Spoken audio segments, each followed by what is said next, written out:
Welcome home. We are WNST, AM 1570, Towson, Baltimore. We are Baltimore Positive, getting the Maryland Crab Cake Tour out on the road. I don't know if it'll include barbecue or not. We'll find out after Sunday afternoon's tussle. I'll have the Raven scratch-offs to give away once we get out to Costas and Timonium, as well as back down to Fadley's at Lexington Market, and that is coming soon, as is playoff baseball next week. All of that happening. Luke is in Owings Mills, getting ready for short week. The Nnamdi Madubuike news is not great on this end, and certainly the competition is stiff. Someone's going to be 1-3 on Sunday night. I hope it's not you. Blair Kerkhoff covers all things Chiefs and a little bit of Royals and a little bit of Kansas City and all of that stuff at the Kansas City Star, and it gives me good barbecue recommendations when I come in from time to time. He's done this for a number of years. You know, you've had only a couple of more weeks of work in January than we have here in recent years, but it certainly feels like a great divide from what the Chiefs have accomplished to what the Ravens are trying to accomplish, and both of these teams at 1-2. It's kind of startling right now, Blair. It is, on the face of it, it is. You looked at the schedules before the season and thought, but at least from a Chiefs perspective, that it was possible to get out of the gates kind of slowly. I thought they would have, they were going to be challenged with the Eagles in week 2. I thought they'd get by the Chargers in week 1. So they're really just a game behind where I thought they'd be right now. And really, I mean, for the Ravens, nobody would have expected or nobody would be shocked by losing to Buffalo in week 1. And, it was last weekend or I guess the Monday night game, a little bit of an eye opener, the way that one ended the fourth quarter. But yeah, listen, I think for teams that are two teams that are 1-2, the season isn't over for the loser of Sunday's game. I think I have enough faith in the pedigree of both of these franchises that they will find what it takes to rally from from a loss on Sunday.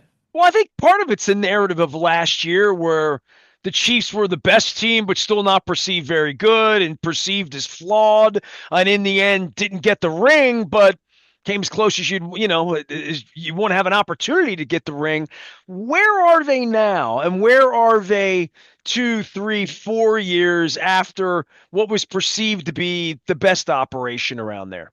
That's a good question. They aren't offensively. They aren't what they were in sort of the heyday, if you will, of the offense. Mahomes' second, third, fourth seasons. As they were building toward their first Super Bowl, and then a year or two after that, they're not the same offensively. Their defense has been better. The Steve Spagnuolo-led defense has been as good these last couple of seasons as it's been in any stretch under Andy Reid. But things have changed offensively for the Chiefs. They're not dynamic. They've been more the last few years. They've been more of a ball control, milk the clock kind of team. They're not dynamic, and you're not gonna, they just haven't been a downfield, throwing team. They're trying to change that this year. The results are mixed so far. They're trying to change that. But this year in particular, injuries at wide receiver have played a role in their identity. The fact that Xavier Worthy, who as a rookie last year ended up being the team's best wide receiver, went out on the third play of the opening game when he collided with Travis Kelce, out with a shoulder injury. We do expect him back on Sunday for the Ravens, but he won't be 100%. And of course, their top wide receiver, Rashee Rice, sitting out the first 6 games of the season with a suspension for violating the NFL's conduct policy. So Chiefs have not been at full strength offensively. They weren't last year. They were down Rashee Rice for most of the season. So injuries have played a part. They're trying to regain their offensive identity, what they had 3, 4, 5 years ago. But results haven't been there as of yet. Well, part of that's mismatches, right? They had Tyreek Hill, they had Kelce in his prime, different kind of running game than maybe they do with Pacheco at this point. But you say no identity at this point. Where's Kelce in all of this? Because he feels to be a guy that could still be unleashed or maybe over the hill. Or I don't know how the Taylor Swift thing plays out in your community versus how it plays out everywhere else, but it does feel like this larger than life fantasy Joe DiMaggio, Marilyn Monroe kind of thing, a storyline that's larger than football, but also comes down to 3 hours on Sunday to say, are you the player you once were? I think just based on his age, he was not going to be the player he was. He's 35. He's not going to be the player he was at 27, 28. But he's only a couple years removed from being an all-pro, and he has flashed this year. He had a nice touchdown reception in the opening game. He was off to a really good start in against the Eagles. Had a little dust up with Andy Reid on the sideline in the previous game, the game on Sunday night against the Giants. So it's funny, he's been like this throughout his career, but now when there are dust ups on the sideline or when he has a gaffe during the game, it's now there's it's obviously he's got Taylor Swift, he's got a different life, he's just a different kind of player. He's really the same guy, and I think he's entirely capable of an 80 to 90 reception season. He's probably not 1,000-yard guy. The offense doesn't allow that. One of the problems for Kelsey, and as I mentioned earlier, the wide receivers have been sort of in a state of flux. That's affected him because now teams can focus on him in a way that they couldn't when you had Tyreek Hill or when you had Rashee Rice in his prime, when he was on the field. So listen, the Kelsey thing and the Kelsey Taylor Swift thing was Kansas City was all in on it from the beginning, and now it's from a Kansas City perspective. I think it's just let those two alone. We're not going to bother them. Let Kelsey be Kelsey on the field, and let the rest of the world have the curiosity of America's power couple now. Well, it's also Patrick Mahomes in his prime right now, right? Like these should be the next 5 years should be every bit as great as the last 5 years. I don't know that we expected that out of Lamar because we were expecting the wheels to be part of his game, not necessarily the arm and just the fact that he's become a better passer, the fact that the numbers and the touchdowns represent all of that for Lamar. But with Patrick Mahomes with the pelts on the wall, it feels to me like he's at that point in his career where he's going to be judged more harshly based on what's around him, based on his cap number, based on diminishing assets like Travis Kelce, not to mention the offensive line, which it feels like anytime I've talked about the Chiefs in the last 3, 4 years, it's been about their offensive line and whether that's going to power them. Yeah, look, Mahomes, he's his numbers are down than what they have been. He's at for three games this year. He's at I don't know 220 yards, 220 passing yards a game. He still owns the NFL record as at 200 and I think 290 yards per game over his career. So he established the bar at the highest level. It's tough to live up to that, especially with wide receiver issues, Kelsey aging a little bit. You mentioned the offensive line. Absolutely, that's a conversation point here, especially with what the Chiefs have invested in their offensive line. They have the game's highest paid center, highest paid right guard. They got a $20 million tackle. They have a first-round draft pick at left tackle, so a second-round pick at right guard. So they've invested heavily in the offensive line. The expectation is for this offensive line to be performing at a level higher than what it's performed this year. The Chiefs think it's going to come together, but it's coming together slowly for them. And fans, being fans, are asking when's it going to pay off? When is this large investment going to pay off for the Chiefs? They also went out, one of their biggest free agent signings in the offseason was a guy named Jalen Moore, who was a backup to Trent Williams with the 49ers. So they've got a swing tackle sitting on the bench that they can't wait to see plugged into right tackle here. Juwan Taylor leads the NFL in penalties. He's a source of frustration for Chiefs fans. So issues on the offensive line. However, they've done a pretty decent job of protecting Mahomes so far this year, and that's sort of job number one for this line. Blair Kerkhoff has covered the Kansas City Chiefs for how many years? You've covered the Chiefs since they stunk. You covered them when Schottenheimer was there, right? Well, Maybe. I've been in Kansas City for 38 years, Whew. and yeah, and so but full time on the Chiefs is since 2015. I can remember that first year I covered a game in Baltimore. That was a down time for the Ravens. That sort of the post Super Bowl victory years for the Ravens, and I remember my first time in that stadium in Baltimore. I was just just fantastic. One of my favorite stadiums in the NFL.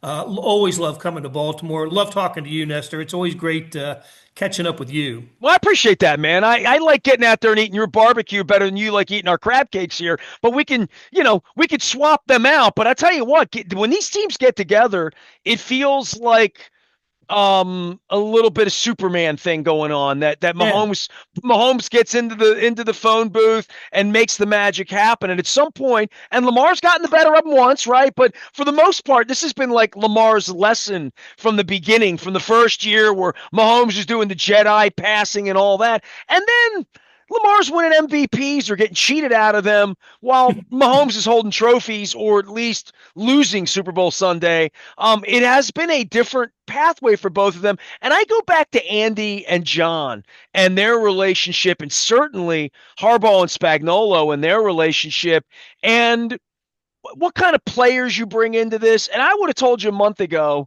Ravens are loaded. They got the best play, got all of this. Now, as I get up on the game, I see how they've looked without Ricard and how they've looked without Likely and where Andrews is and where this offensive line is for Lamar and Derrick Henry with the fumbles. And then defensively for the Ravens, I must say, 32nd defensively for the Ravens. This is my 27th year of owning the radio station. I've been doing this since the Ravens got here. I don't remember a week where we're talking about 32nd in defense. And worse than that, Nnamdi Madubuike with a neck issue that has people really concerned here about long-term situation, not just whether he's going to play this week or next week, what the mystery is around his neck injury. And he's so fundamental for this. And I think we saw it last week. Kyle Hamilton struggled, Roquan Smith struggled. They all struggled because the front seven for the Ravens right now decimated. They didn't even have a practice squad to put out on Wednesday. All of their starters couldn't get to practice 48 hours after the Monday night game. Very, very problematic against the Chiefs and going into Kansas City. And they were a 2.5 point favorite. We haven't figured that out, how the Ravens are a favorite out in Kansas City. That's a good point. I think I've got to double check this. I meant to look at this today. I think this will be the largest margin of a spread as an underdog that the Chiefs have been under Patrick Mahomes. They were not favored against the Eagles. They were 1 point dog against the Eagles in week 2. And before then, it had been like at Buffalo last year, they were a 1 point underdog, 1.5. And then before that, they'd been favored every game for the previous 2 or 3 years. So to be a 2.5 point dog, that was the line before the Monday night game. I thought it would move. I thought money would move after the Lions had won, but it hasn't. It stayed at 2.5. So I'm really curious about that and why it stayed. But that's interesting with what you say about the Ravens. Listen, I look at they played the Bills in Buffalo. The Lions are obviously a very talented team offensively. I was so impressed with what Detroit did with their 2 long drives, 90-yard plus drives on Monday night. I'm totally impressed with the Lions. But yeah, I wonder about that too. And Lamar going down 7 times in that game. The Derrick Henry fumbles. That's an aberration. He will absolutely take care of that. He's such a pro. So I wouldn't. I know that's the type of thing that that gets fans angry, but I don't expect any of that to happen in Kansas City. I think he'll have a big game. He always seems to come up big against the Chiefs, going back to his Titans years. So no, I I think Baltimore should be favored in this game based on what we have seen through 3 games of both teams.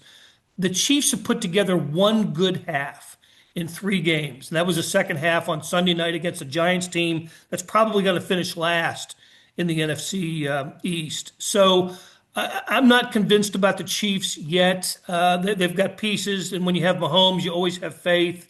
But this is a team that still needs some time to get its act together.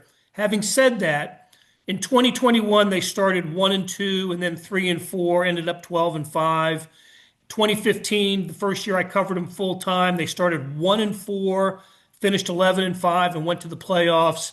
Andy Reid is a hell of a coach, and I think that he will find a way to get this thing on the right track. I'm not sure it starts Sunday with the Ravens, but I do think that eventually the Chiefs will get there.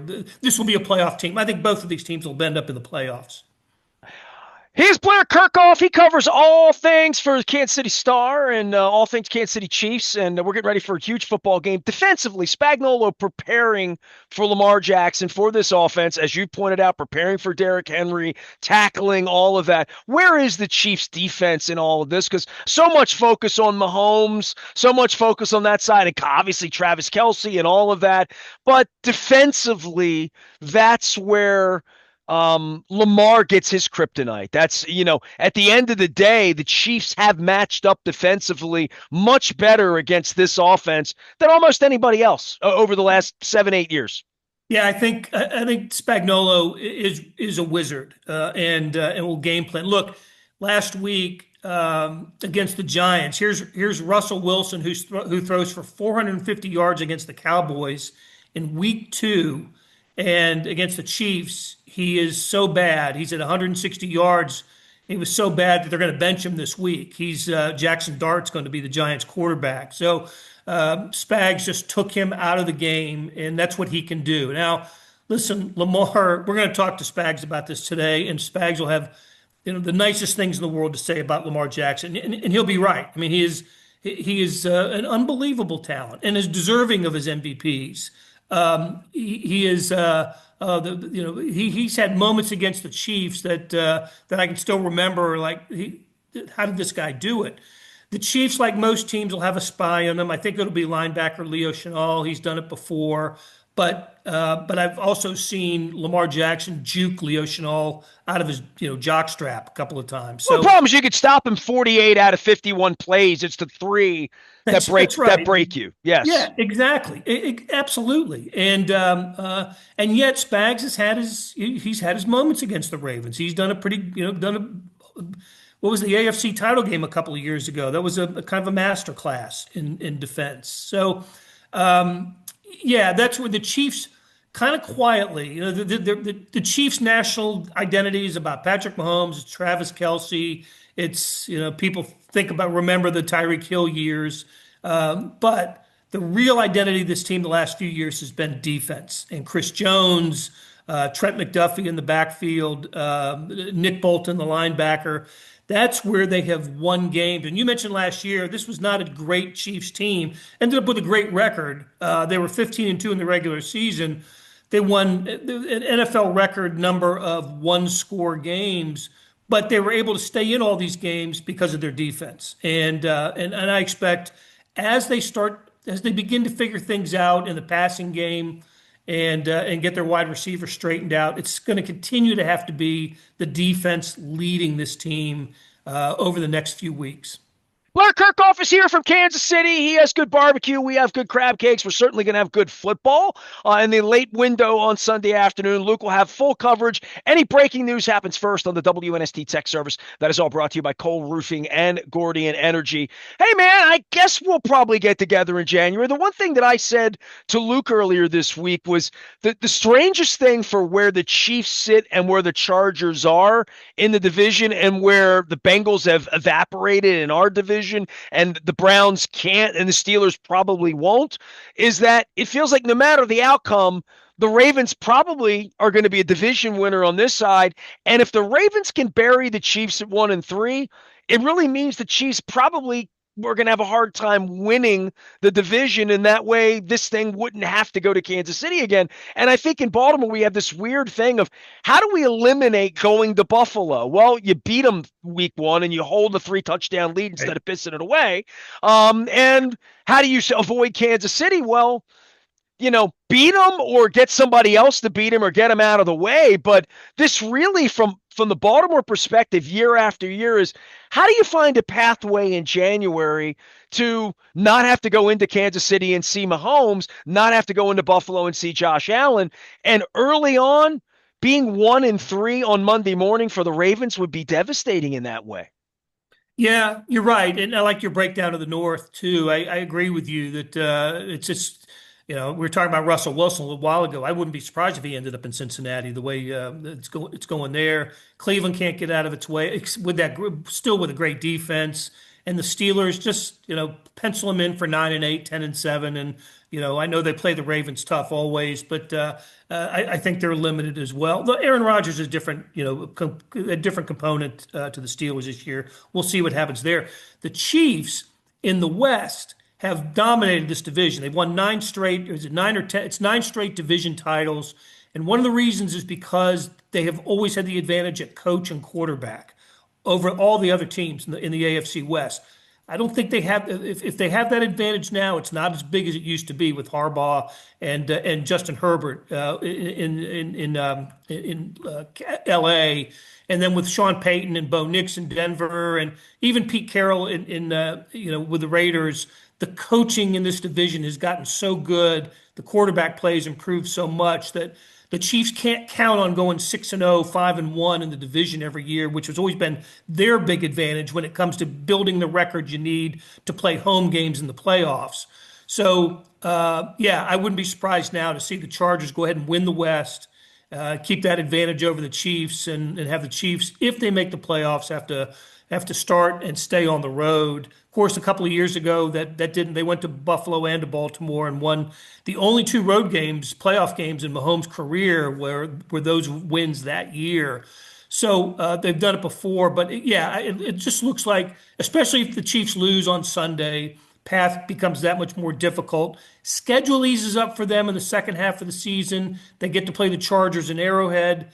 But it's a different narrative in the division this year for the Chiefs with the coach and quarterback situation. And the Chargers remain to be seen. You know what I mean? They Yeah, haven't proven anything, right? And we thought the left tackle was going to put them down and out in the beginning of the year. But Blair Kerkhoff's here in Kansas City. One of my favorite trips ever is to come to Kansas City. I've been all over the country for all of these things, for all of these years. Any trip to Kansas City, whether it's baseball or football, I've enjoyed. And I had Jeff Montgomery on this week, and I brought him on to just talk about HB and our old friendship from 30 years ago. We went to talk about Geddy Lee and singing the national anthem at the All-Star game here in 1993. But in your town, there's been quite a blessing over the last 15 years that the Royals had their minute, and then the Mahomes thing and the Kelsey and even the Taylor Swift thing. I don't say it's put Kansas City on the map or on the sports map. It was always something with George Brett back in the day and even Joe Montana and all of that went on. But this has been a nice 10, 15-year run for your burg in a sports capacity, right? Hey, I'm glad you recognize that. I was telling this to some. Spoke to a group recently, and I said something very similar that this last 10 to 15 years in Kansas City is the golden era for pro sports here. Since the Royals won the championship in 15, the World Series, that was the first of 4 parades in Kansas City, and only Boston has had more parades in that time. And Boston has 4 pro sports teams. Kansas City just has the 2, if you not including Major League Soccer. So I think that's there have been some down years for the Royals in between the World Series team of 15 and the playoff team of last year, but the Chiefs have filled in nicely, and compared to previous eras in Kansas City sports history, last 10 to 15 have just been remarkable. And what a great time to be a sports fan in this area, this community. And reminds me a little bit. Listen, I grew up in the East. I remember being a fan of Baltimore teams in the late 60s into the 70s, Colts and Orioles. So, this what's happening in Kansas City is, I have to remind people, find a way to appreciate it because this doesn't always happen. Well, we had the Baltimore Colts 50th reunion of the 75 team with Burt Jones and Lydell here two Oh weeks yeah. ago. The Ravens have celebrated their 30 years 2 weeks ago with John Ogden and Ray coming out with our trophies and all that. And I think of Kansas City, but you give me that two sport thing, I had to run to my wall because I'm a collector of belt buckles. Started with all my rock and roll belt buckles back in the 70s, but I found this gem, and when I found it, I just had to buy it. It's a Kansas City Omaha Kings belt buckle from 1969. It's in mint Sweet. condition. It's beautiful. And I had completely forgotten. And by the way, you guys almost stole the Penguins at one point, right? In the Yeah. NHL, right? Like, Yeah. so Kansas City's had its dalliances, much like, we had the Baltimore Bullets, don't tell anybody. We had the Clippers, and we thought that that was going to become the Philadelphia Flyers, but it never was. We never got to 3 or 4. We subtracted here and never added. And Kansas City's one of those strange places that I never think of you for NBA or NHL. And when I come out there and I see that beautiful Sprint Center, I used to come out to Kemper Arena all the time. It just never happened for Kansas City that way, right? Yeah, it's funny. That's Pittsburgh actually used Kansas City dalliance with Kansas City to get their new arena built, and so hey, that's what happens in the pro sports Some world. people in Cleveland call us the Browns, right? I mean, some people, right? Right. Hey, for 2 years, Kansas City had a team in all four pro sports. They had the Kansas City Scouts of the NHL and the Kings, along with the Royals and the Chiefs. So Kemper Arena was built to attract an NHL team, and it got one that is now the team. The New Jersey Devils are the original Kansas City Scouts. I don't think NHL is coming back here anytime soon. The big thing Kansas City wants now is WNBA. They're hot for Mahomes wants to lead a leadership group to purchase a WNBA team or get an expansion team. We'll see if that happens. Mahomes and Taylor Swift. There you go. You got an NBA. Oh my God, that would pack them in there. Blair Kerkhoff hopes for another beat to come along, just as good as this beat has been over the last 10 years of winning championships with the Chiefs. The Royals have been pretty good too. And I had Jeff Montgomery on this week talking about arms and pitching and wearing Kiss makeup back in the days of Mark Gubicza and Camden Yards, back before they moved the wall in and out and in and out and all that stuff. Enjoy the football this week, Blair. I always love our chats. Barbecue on me, crab cakes on you at some point. And, if we do this thing right, we'll see you guys again in January, I guess, on both sides, right? Love to see you guys in January. That'd be a lot of fun. Well, I Thanks, love your Nestor. little airport out there on the Missouri side. And I know the difference in the Missouri and the Kansas City side. And I've even had the fried chicken and the pork chops at Stroud, so I know what's up. Blair Kerkhoff joins us from Kansas City Star out in Kansas City, Missouri. We need more games against the Chiefs around here. We got plenty of excitement on Sunday. Get the Maryland Crab Cake Tour presented by the Maryland Lottery out on the road next week. We got you covered. I'm Nestor. We are WNST, AM 1570, Towson, Baltimore. We never stop talking Baltimore positive.